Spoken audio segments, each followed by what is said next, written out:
ನಮಸ್ಕಾರ ಎಲ್ಲರಿಗೂ. ಬನ್ನಿ, ಸಾಂಬಾರ್ ಪುಡಿ ಇಲ್ಲ ಅಂದ್ರೆ ಅಡಿಗೆನೇ ಇಲ್ಲ. ಬನ್ನಿ, ನಾವು ಇವತ್ತು ಮನೇಲೆ ಸಾಂಬಾರ್ ಪುಡಿನ ಹೇಗ್ ಮಾಡೋದು ಅನ್ನೋದನ್ನ ತೋರಿಸ್ತಾ ಇದ್ದೀನಿ. ಇದನ್ನ ವರ್ಷದವರೆಗೂ ಶೇಖರಣೆ ಮಾಡ್ಬೋದು. ನಮಗೆ 6 ತಿಂಗಳಿಗೆ ಬೇಕಾದ್ರೂ ಮಾಡ್ಕೋಬಹುದು. ಮನೇಲೆಯ ಸಾಂಬಾರ್ ಪುಡಿ ಹೇಗ್ ಮಾಡೋದು ಅನ್ನೋದನ್ನ ತೋರಿಸ್ತಾ ಇದ್ದೀನಿ. ಮನೇಲೆ ಇರುವ ಸಾಮಗ್ರಿಗಳಿಂದ ನಾವು ಸಾಂಬಾರ್ ಪುಡಿನ ಮಾಡ್ಬೋದು. ಬನ್ನಿ, ಇವತ್ತು ಸಾಂಬಾರ್ ಪುಡಿ ಮಾಡೋದಕ್ಕೆ ಏನೇನು ಸಾಮಗ್ರಿಗಳು ಬೇಕು, ಎಷ್ಟೆಷ್ಟು ಬೇಕು ಅನ್ನೋದನ್ನ ತೋರಿಸ್ತಾ ಇದ್ದೀನಿ. ನಾನಿವತ್ತು 2 kg ಆಗುವಷ್ಟು ಸಾಂಬಾರ್ ಪುಡಿನ ಹುರಿತಾ ಇದ್ದೀನಿ. ಈ 2 kg ಸಾಂಬಾರ್ ಪುಡಿಗೆ ಏನೇನು ಸಾಮಗ್ರಿಗಳು ಬೇಕು, ಬೇಳೆಕಾಳುಗಳು ಹಾಗೆ ಮಸಾಲೆ ಸಾಮಾನ ಎಲ್ಲವೂ ಸಹ ಎಷ್ಟು ಬೇಕು ಅನ್ನೋದನ್ನ ತೋರಿಸ್ತಾ ಇದ್ದೀನಿ. ನೋಡಿ, ನಾನು ಕರ್ಬೇವು ಸೊಪ್ಪನ್ನು ಸಹ ಒಣಗಿಸಿ ಇಟ್ಕೊಂಡಿದ್ದೀನಿ.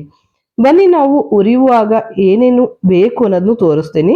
ಹಾಗೆ ಮೇಯ್ನ್ ಆಗಿ ಬೇಕಾಗಿರೋದು ಕೊತ್ತಂಬರಿ ಕಾಳು, ಧನಿಯಾ ಕಾಳನ್ನ ತಗೊಂಡಿದ್ದೀನಿ. ಹಾಗೆ ಜೀರಿಗೆ. ಧನಿಯಾ ನಾವು ಅರ್ಧ kg ತಗೊಂಡ್ರೆ 1/4 kg ಅಷ್ಟು ನಾವು ಜೀರಿಗೆಯನ್ನ ತಗೋಬೇಕು. ಧನಿಯಾಗಿಂತ ಅರ್ಧದಷ್ಟು ನಾವು ಜೀರಿಗೆಯನ್ನ ತಗೋಬೇಕು. ಹಾಗೆ ಅರಿಶಿಣ ಕೊಂಬನ್ನು ಸಹ ತಗೊಂಡು ಒಣಗಿಸಿ ಅದನ್ನ ಜಜ್ಜಿ ಇಟ್ಕೋಬೇಕು.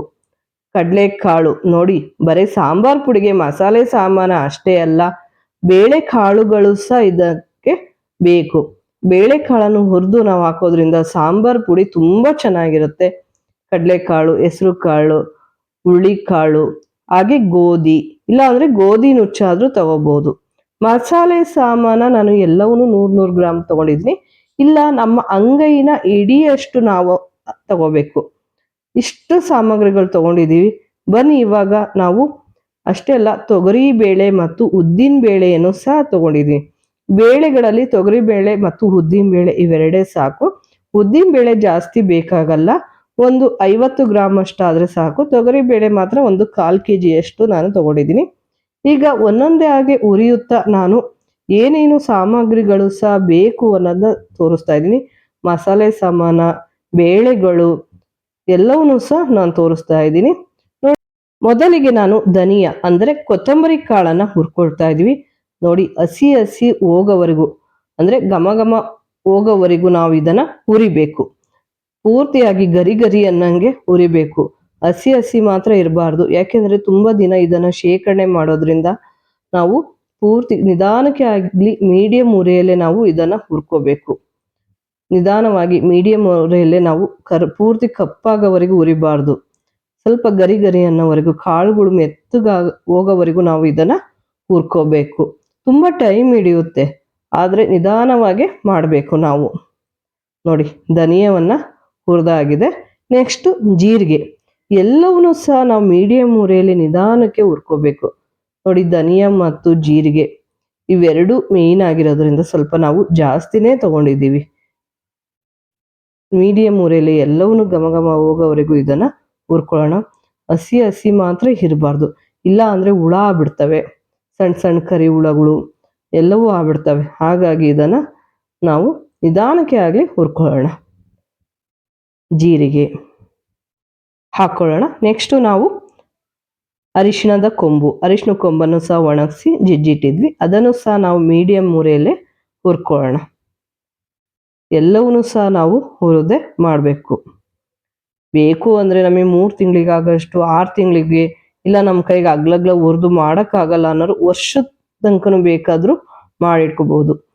ಮೊದಲೆಲ್ಲ ಒಲೆಯಲ್ಲಿ ಹುರಿತಿದ್ರು. 2 ದಿನ 3 ದಿನ ಗಟ್ಲೆ ಹುರಿದು ವರ್ಷಕ್ಕಾಗಷ್ಟು ಮಾಡ್ಕೊಳ್ತಾ ಇದ್ರು. ಉದ್ದಿನ ಬೇಳೆಯನ್ನು ಜಾಸ್ತಿ ಬೇಡ, ಒಂದು 50 ಗ್ರಾಮ್ ಅಷ್ಟು ನಾನು ಹಾಕೊಳ್ತಾ ಇದ್ದೀನಿ. ನಾನು 2 kg ಸಾಂಬಾರ್ ಪೌಡ್ರಿಗೆ ಎಷ್ಟು ಬೇಕಾ ಅಷ್ಟು ಮಾತ್ರ ಹಾಕೊಂಡಿದ್ದೀನಿ. ಆದರೆ ಒಂದು 100 ಗ್ರಾಮ್ ಅಷ್ಟು ಮಾತ್ರ ಮಸಾಲೆ ಸಾಮಾನುಗಳನ್ನ ತಗೊಂಡಿದ್ದೀನಿ. ಉದ್ದಿನ ಬೇಳೆನೂ ಸಹ ಹುರಿದಾಗಿದೆ. ಈಗ ನೆಕ್ಸ್ಟ್ ತೊಗರಿ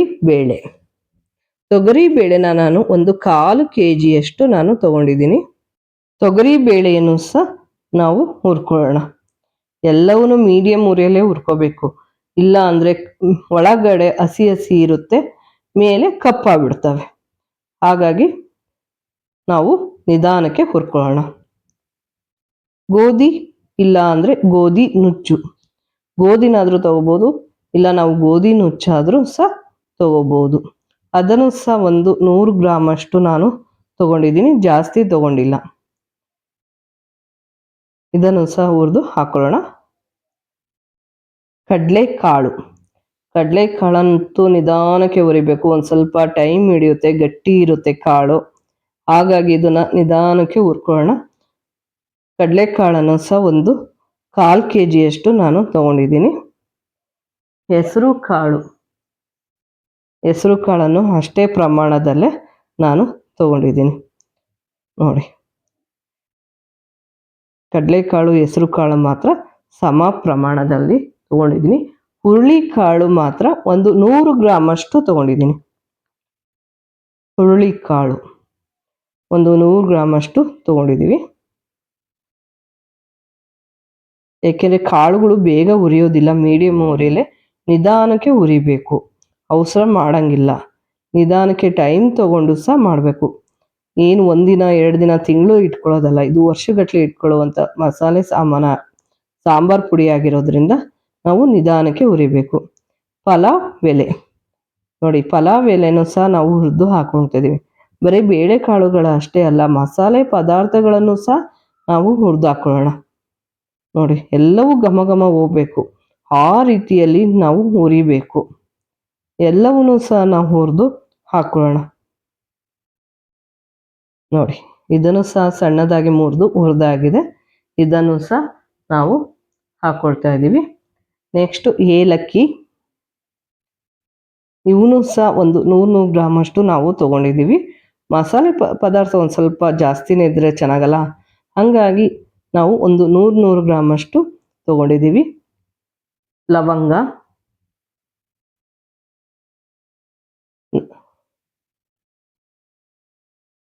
ನೆಕ್ಸ್ಟು ಕರಿಮೆಣಸು. ನಾವು ಒಣಮೆಣಸಿನ್ಕಾಯಿನ ಬೇಕಾದರೆ ಹುರಿದು ಹಾಕೋಬಹುದು.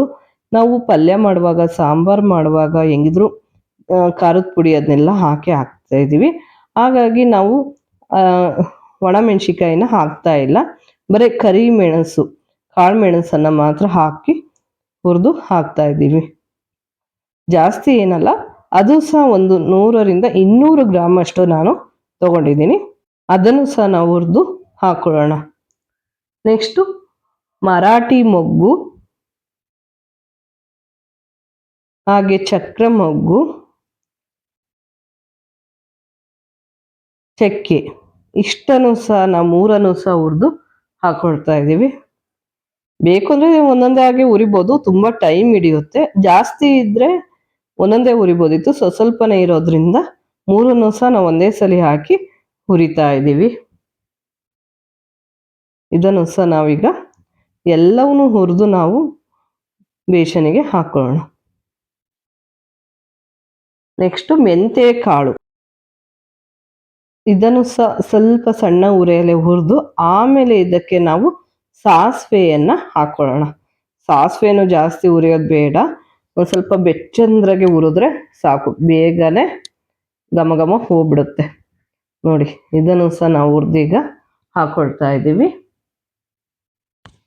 ನೆಕ್ಸ್ಟು ಕಲ್ಲು ಹೂವು ನೋಡಿ, ಸಾಸಿವೆ ಮತ್ತು ಮೆಂತ್ಯ ಹಾಕಿದ ಮೇಲೆ ಕಲ್ಲು ಹೂವು,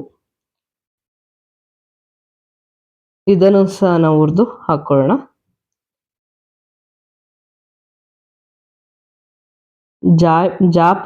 ಜಾಯಿ ಪತ್ರೆ ಅಂತಲೂ ಕರೀತಾರೆ, ಜಾಪತ್ರೆ ಅಂತಲೂ ಸಹ ಕರೀತಾರೆ.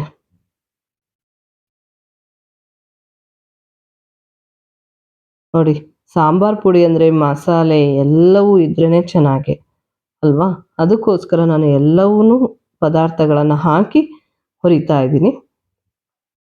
ನೆಕ್ಸ್ಟು ನಾವು ಓಂಕಾಳು, ಅಜ್ವಾನ, ಗಸಗಸೆ ಎಲ್ಲವನ್ನು 100 ಗ್ರಾಮ್ ಹಾಕ್ಕೊಳ್ತಾ ಇದ್ದೀನಿ. ಸೋಂಪು ಕಾಳನ್ನು ಸಹ ನಾನು ಹಾಕ್ಕೊಂಡು ಹುರಿತಾ ಇದ್ದೀನಿ. ಎಲ್ಲವನ್ನು ಮೀಡಿಯಮ್ ಉರಿಯಲ್ಲೇ ನಾವು ಹುರ್ಕೊಂಡು ಹಾಕೊಳ್ಳೋಣ.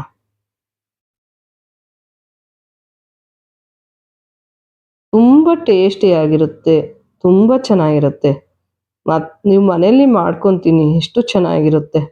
ಏನು ಸ್ವಲ್ಪ 1 ದಿನ 2 ದಿನ ಟೈಮ್ ಹಿಡಿಯುತ್ತೆ ಅಷ್ಟೇ. ಆದರೆ ನಾವು ವರ್ಷಗಟ್ಟಲೆ ಇಟ್ಕೊಂಡು ತಿಂದಾಗ ನಾವು ಮಾಡಿದ್ದೆ ಎಷ್ಟು ರುಚಿ ಇರುತ್ತಲ್ವಾ. ಹಿಂಗು, ಕಲ್ಲು ಹಿಂಗು, ದಪ್ಪ ಹಿಂಗು ಸಿಗುತ್ತೆ. ಆ ಹಿಂಗನ್ನು ನಾವು ಹಾಕಿ ಹುರಿದು ಹಾಕ್ತಾ ಇದ್ದೀನಿ. ಬೇಕು ಅನ್ನೋರು ಹಿಂಗು ಪೌಡ್ರು ಸಹ ಸಿಗುತ್ತೆ, ಅದನ್ನು ಸಹ ಹಾಕ್ಬೋದು. ನೋಡಿ, ಕಲ್ಲು ಹಿಂಗು ಸಿಗುತ್ತೆ, ಅದನ್ನು ಸಹ ನಾವು ಹುರಿದು ಹಾಕ್ತಾ ಇದ್ದೀನಿ. ನೆಕ್ಸ್ಟು ಕರಿಬೇ ಸೊಪ್ಪನ್ನ ತೊಳೆದು ಒಣಗಿಸಿ ರೆಡಿ ಮಾಡಿಟ್ಕೊಂಡಿದ್ವಿ, ಅದನ್ನು ಸಹ ನಾವಿವಾಗ ಹುರಿದು ಹಾಕೊಳ್ಳೋಣ. ನೋಡಿ, ಕರಿಬೇ ಸೊಪ್ಪನ್ನು ಸಹ ನಾವು ಹುರಿದು ಹಾಕ್ತಾ ಇದ್ದೀವಿ. ನೆಕ್ಸ್ಟು ಒಂದು 200 ಗ್ರಾಮಷ್ಟು ಉಪ್ಪು, ದಪ್ಪುಪ್ಪನ್ನು ಸಹ ನಾವು ಹುರಿದು ಹಾಕ್ತಾ ಇದ್ದೀವಿ. ಜಾಸ್ತಿ ಏನು ಬೇಡ, ಒಂದು 100ರಿಂದ 200 ಗ್ರಾಮಷ್ಟು ಮಾತ್ರ ನಾವು ಉಪ್ಪನ್ನು ಹುರಿದು ಹಾಕ್ತಾ ಇದ್ದೀವಿ. ನೋಡಿ, ಉಪ್ಪು ಸಹ ಪೂರ್ತಿ ಕಪ್ಪಾಗೋವರೆಗೂ ಹುರಿಯೋದು ಬೇಡ, ಹಸಿ ಹಸಿ ಘಮ ಘಮ ಹೋಗೋವರೆಗೂ ಇದು ಹುರಿದ್ರೆ ಸಾಕು. ನೋಡಿ, ಎಲ್ಲವನ್ನೂ ಸಹ ನಾವು ಮೀಡಿಯಂ ಉರಿಯಲ್ಲೇ ಹುರಿಬೇಕು. ಜಾಯಿಕಾಯಿನ ನಾವು 2ರಿಂದ 3 ಜಾಯಿಕಾಯಿನ ತಗೊಂಡಿದ್ದೀವಿ. ನಾವು ಅವನ್ನು ಸಹ ಜಜ್ಜಿ ಹಾಕೊಳ್ಳೋಣ, ಅದನ್ನು ಸಹ ನಾವು ಹುರಿದು ಹಾಕ್ತಾ ಇದ್ದೀವಿ. ಆರೋಗ್ಯಕ್ಕೂ ಸಹ ತುಂಬ ಒಳ್ಳೆಯದು. ಇಂಗು, ಜಾಯಿಕಾಯಿ ಎಲ್ಲವೂ ಸಹ ಆರೋಗ್ಯಕ್ಕೆ ಒಳ್ಳೆಯವು. ಅದನ್ನು ಸಹ ನಾವು ಮಸಾಲೆ ಜೊತೆಗೆ ಹುರಿದು ಹಾಕಿದರೆ ಇನ್ನೂ ಚೆನ್ನಾಗಿರುತ್ತೆ. ಬನ್ನಿ, ಜಾಯಿಕಾಯಿನೂ ಸಹ ಹುರಿದ ಮೇಲೆ ನಾವು ಜೋಳವನ್ನು ತಗೊಂಡಿದ್ದೀವಿ. ಯಾವ ಜೋಳ ಅಂತೀರಾ? ರೊಟ್ಟಿ ಮಾಡುವಂಥ ಜೋಳವನ್ನು 1/4 ಲೋಟದಷ್ಟು ನಾವು ತಗೊಂಡಿದ್ದೀವಿ. ಇದನ್ನು ಸಹ ನಾವು ಹುರಿಯೋಣ. ಹೇಗೆ ಅಂದರೆ ಹರಳಬೇಕು, ಹೇಗೆ ಜೋಳ ಎಲ್ಲ ಅರಳ್ತವಲ್ಲ ಆ ಥರ ಮೀಡಿಯಂ ಉರಿಯಲ್ಲೇ ನಿಧಾನವಾಗಿ ಇದನ್ನು ಹುರಿಬೇಕು. ನೋಡಿ, ಈ ರೀತಿಯಲ್ಲಿ ಬಿಳಿ ಬಿಳಿಯಾಗಿ ಅರಳ್ತಾ ಇದ್ದಾವೆ ನೋಡಿ. ಈ ರೀತಿ ಅರಳೋವರೆಗೂ ನಾವು ಜೋಳವನ್ನು ಹುರಿಬೇಕು. ಆವಾಗ ಹಸಿ ಹಸಿ ಘಮ ಘಮ ಹೋಗಿರುತ್ತೆ. ಅಷ್ಟೇ ಅಲ್ಲ, ಪೂರ್ತಿಯಾಗಿ ಸಹ ಹುರಿದಿರುತ್ತೆ. ನೋಡಿ, ಈ ರೀತಿಯಲ್ಲಿ ಅರಳಿದರೆ ಜೋಳ ಪೂರ್ತಿ ಹುರಿದಿದೆ ಅಂತ. ನೋಡಿ, ಎಷ್ಟು ಚೆನ್ನಾಗಿ ಅರಳ್ತಾ ಇದ್ದಾವೆ. ಇದೇ ರೀತಿಯಲ್ಲಿ ಹರಳಿದ ಮೇಲೆ ನಾವು ಇದನ್ನು ಸಹ ಮಸಾಲೆ ಸಾಮಾನ ಜೊತೆಗೆ ಹಾಕ್ಕೊಳ್ತಾ ಇದ್ದೀವಿ. ನೆಕ್ಸ್ಟು ಅಕ್ಕಿ.